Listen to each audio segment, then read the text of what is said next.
2024 vient de se terminer, c'est la traditionnelle période des vœux et c'est l'occasion pour moi de faire le bilan de l'année écoulée, mais également de tracer les perspectives, les grandes lignes de 2025 pour Sebasa. En 2024, l'année sur le plan international restera marquée par de nombreux conflits dans le monde. Je pense en particulier au Proche-Orient, mais également à la guerre en Ukraine qui a démarré il y a bientôt 3 ans. 3 ans que le peuple ukrainien résiste face à l'oppresseur russe avec un courage qui suscite l'admiration de tous. 3 ans d'une guerre insensée qui a déjà fait plusieurs millions de blessés, de morts, de familles endeuillées. Et je formule le vœu qu'en 2024, ce conflit s'arrête enfin, mais que des solutions soient également trouvées au Moyen-Orient, même si ce sont là encore des conflits qui durent depuis des décennies. En 2024, en France, l'année restera marquée par l'organisation réussie des Jeux Olympiques. Ce fut une parenthèse enchantée pour notre pays. Des athlètes venus du monde entier nous ont fait rêver. Ce sont les valeurs du sport, les valeurs de l'olympisme qui ont été mises à l'honneur. Et on le constate depuis l'organisation des Jeux Olympiques, le nombre de licenciés dans nos clubs sportifs a beaucoup augmenté et c'est une excellente nouvelle. Sur le plan politique, 2024 restera marqué par la dissolution qui reste incomprise pour beaucoup. Cette dissolution a débouché sur une Assemblée nationale sans majorité absolue et donc sur une instabilité politique qui, je le crois, est néfaste pour notre pays, néfaste sur le plan économique, sur le plan institutionnel, sur le plan social. Et là, je formule le vœu qu'en 2025, nous retrouvions un petit peu de stabilité. Je crois que c'est nécessaire.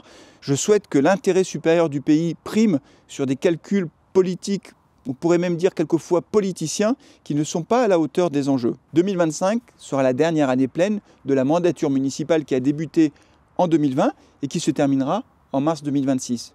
C'est donc une année particulièrement importante, durant laquelle nous verrons l'aboutissement d'un certain nombre de projets et le début d'autres projets que nous avions annoncés dans notre programme électoral de 2020. Parmi les projets qui vont se terminer, comment ne pas citer le centre de loisirs, qui est en cours de construction. Les travaux vont se terminer très bientôt et nous pourrons faire l'inauguration de cette nouvelle structure municipale dans quelques semaines. C'est un projet important qui est à la hauteur des enjeux pour nos enfants, pour notre jeunesse, et qui permettra d'accueillir les enfants dans de très bonnes conditions.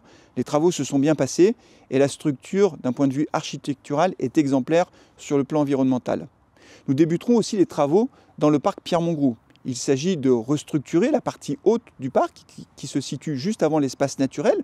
Nous allons faire un petit théâtre de verdure et au-delà du théâtre de verdure, nous allons procéder à la renaturation de cet espace-là. Et donc là, pour notre cadre de vie, pour notre bien-être à Sebasa, c'est un projet qui est extrêmement important. Le patrimoine tient une place également particulière dans notre gestion municipale.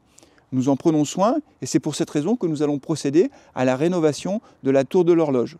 La tour de l'horloge qui est un monument inscrit au titre du patrimoine national et c'est pour cette raison que les démarches administratives ont été plus longues que prévu. Mais ça y est, nous avons enfin le permis de construire et nous allons pouvoir démarrer les travaux au printemps prochain. Toujours en 2025, nous allons continuer à élargir notre réseau de vidéoprotection. Nous avons aujourd'hui plus de 50 caméras installées, nous allons donc en installer une dizaine de plus.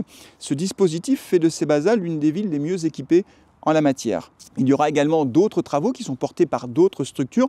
Je pense en particulier à la restructuration complète de l'avenue de la République. Là, c'est Clermont-Auvergne Métropole qui va conduire ces travaux très importants qui vont permettre de revégétaliser complètement cette avenue avec la plantation de plus de 200 arbres, la création d'une piste cyclable bidirectionnelle et également la reprise totale des réseaux d'eau et d'assainissement. Ces travaux vont durer plusieurs mois, plusieurs trimestres, mais à la fin, nous aurons une avenue qui sera beaucoup plus jolie qu'elle ne l'est aujourd'hui, beaucoup plus agréable. Je peux également parler du projet porté par le CISPA, le syndicat intercommunal au service de la personne âgée. 80 logements qui sont en cours de construction, qui permettront d'accueillir des Sébasaires, mais pas seulement des Sébasaires d'ailleurs, des gens qui viendront de toute la vallée du Béda, dans d'excellentes conditions d'accueil. Et là encore, ces travaux vont se terminer en 2025. Vous le voyez, ce ne sont pas les projets qui manquent, ce sont des projets qui étaient annoncés, ce sont des projets que nous conduisons avec détermination. Nous préparons l'avenir de nos enfants, nous préparons l'avenir de Sebasa. Et donc cette année 2025, encore une fois, sera particulièrement importante pour notre ville. D'ailleurs, je vous invite à venir assister à la cérémonie des vœux qui aura lieu le vendredi 17 janvier à 18h30 à Sémaphore, car j'aurai l'occasion de rentrer un peu plus dans le détail de tous ces projets. D'ici là, et en tant que maire de Sebasa, mais au nom de tout le conseil municipal, je souhaite vous présenter à toutes et tous tous mes vœux de bonheur, de santé, bien sûr pour vous, mais également pour tous vos proches. Il faut profiter de chaque instant. Merci et à bientôt.